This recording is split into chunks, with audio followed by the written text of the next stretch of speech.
Çox soruşursunuz ki, Nazlı xanım, deyirlər darçın insanı arıqladır.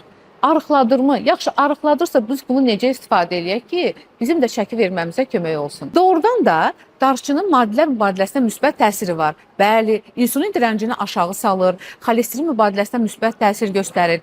Bir də onun arıqlatmaq üçün bir xüsusiyyəti var ki, bu çox önəmlidir. Bəli, elmi araşdırmalar nəticəsində məlum olmuşdur ki, darçından istifadə edən zaman mədə boşalması gecikir və bu da bizə toxluq hissini yaşadır. Ona görə də qidalanmamızda ara veririk və az qidalanırıq. Deməli, darçın arıqlamamıza kömək ola bilər.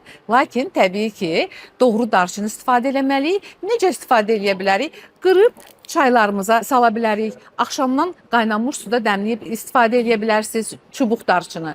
Toz darçını isə bir çay qaşığı adi suya töküb içə bilərsiniz və yaxud da yoğurtlarla, qatıqla, süd məhsulları ilə, az şəkərli şirniyyatlarla, məsələn, Azərbaycanda südlü mühallebi, firni kimi tatlılarla istifadə edə bilərsiniz.